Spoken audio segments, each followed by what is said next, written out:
আমার বলা হারায় কি আছে?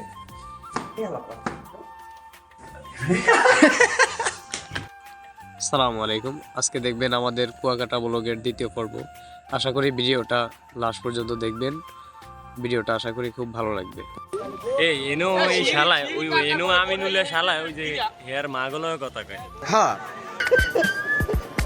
আল্লাহ কয় কি রিলেজ করবে ঢাকার তো নিয়ে বলা গেছে ভোলার থেকে কুয়াকাটা এসে রিলেজ করবো ঘুরবো এর আন্টি মা এগুলোর কথা বলবে।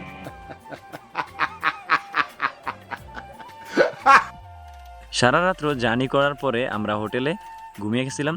তারপরে আমরা একটু ফজরের নামাজ পড়ে একটু লেট করে তারপরও আমরা সমুদ্র সৈকতে আসলাম, যদিও অনেকটাই মানুষ কম। তারপরে আমরা একটি হোটেলে ঢুকলাম নাস্তা করার জন্য। নাস্তা শেষে আমরা বের হয়ে বিচের কাছে আসলাম। এসে দেখি যে মোটামুটি লোকজনের ভিড় জমতে শুরু করেছে। কুয়াকাটা এখন 10:30 বাজে। এখন আমরা সমুদ্র সৈকতের কাছে আছি। এইদিকে যে অবস্থা আমরা ভাবছিলাম যে মানে অনেক প্রকার ঢেউ, কিন্তু আসলে বর্তমানে একটু ঢেউ কম, হয়তো দুপুর কিংবা বিকালের দিকে একটু ঢেউ বাড়তে পারে। ঠিক আছে, কিছুক্ষণ ঘোরাঘুরির পরে আমরা একটি ফটোগ্রাফারের সাথে যোগাযোগ করি। তারপরে ডিএসএলআর দিয়ে ফটো তুলে আমরা ফটোগ্রাফারের দোকানে চলে আসলাম। তারপরে আমরা হোটেলে গেলাম। আমরা হোটেলে আসছি, এখন কারেন্ট নাই। আর ও কি করছে, কিছু লেডিস আমাদের ওই রুমের সামনে দিয়ে যাইতেছে, ও উদম লঙ্গির অবস্থা ভালো না ভাই। আমার কে যাই লয়ে দাও মিয়া দূরু। হাবিবে ভিডিও ফুটেজ নিতেছে, আমরা তাকে রেখেই আমরা চলে যেতে নিয়েছিলাম। পরবর্তীতে সে দৌড়ে এসে আবার আমাদের সাথে ভ্যান গাড়িতে উঠলো। ভ্যান গাড়ি দিয়ে আমরা বিচের কাছে চলে আসলাম। তারপর রায়হান মহিলাদের মতো হাঁটতেছে। আল্লাহ কয় কি আমিনুলের ভিডিও নেওয়ার জন্য আমিনুলকে খুঁজতেছি। এই যে আমিনুলকে পাওয়া গেছে। আমিনুল দেখা যাইতেছে ঘুরতে ঘুরতে শুধু মহিলাদের দিকে যাইতেছে। আপনাদেরকে বোঝানোর ভাষা নাই যে আমরা চারজন কতটা মজা করলাম। তারপরে আমি, রায়হান, আমিনুল, রিয়াজ একসাথে কাঁধে ধরে হাঁটলাম। আসলে এটাই একটা বন্ধুত্বের পরিচয়। ছোটবেলায় যে কত বন্ধুদের সাথে আড্ডা দিছিলাম, তা এখন খুব মিস করতেছি।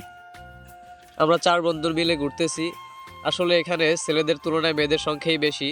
আর হাবিবেও ঘুরে ঘুরে শুধু মেয়েদের দিকেই যায়। আমাকেও ইশারা করতেছে মেয়েদের দিকে যাওয়ার জন্য। হঠাৎ মানে না দেখা দৌড় দিয়া ঝাঁপ দিবেন না, কারণ এই যে আমিনুলে লাভ দিয়া ঝাঁপ দিয়া মধ্যে না বেটা সাপ কাপড় দেন।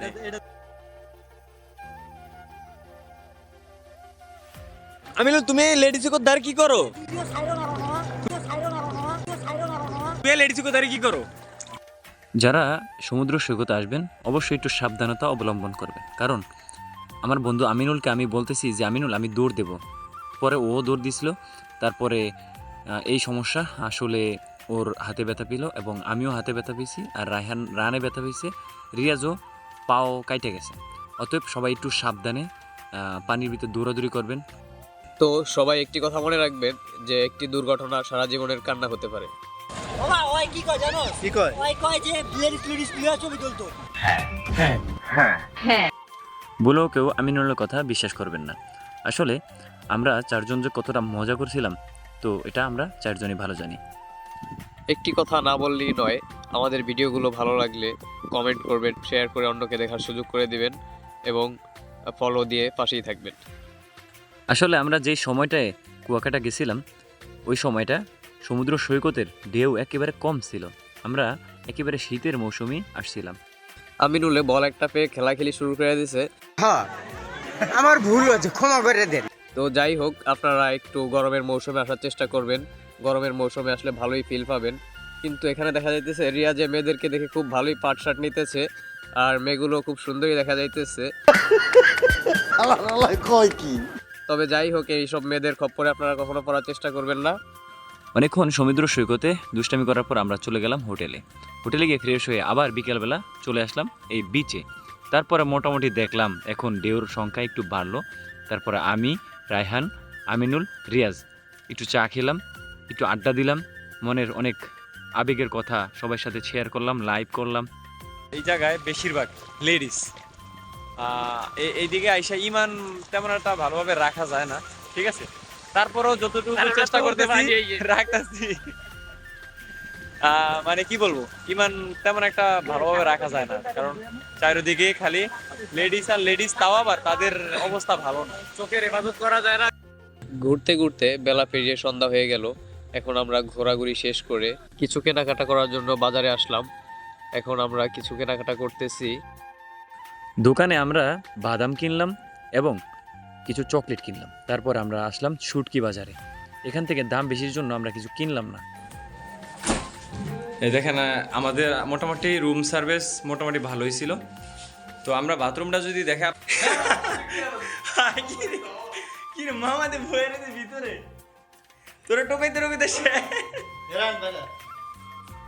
আপনারা ভিডিও দেখলে বুঝতেই পারতেছেন যে কতটা মজা করলাম। আজকের মতো ভিডিওটি এই পর্যন্তই। অবশ্যই যদি ভালো লাগে একটি শেয়ার করবেন এবং আমাদের নতুন নতুন ভিডিও পেতে আমাদের পেজটি ফলো করে পাশেই থাকেন। সবাই ঠিকমতো নামাজ পড়বেন। আবার অন্য একটি ভিডিওতে দেখা হবে। সে পর্যন্ত সবাই সুস্থ থাকুন। আসসালামু আলাইকুম।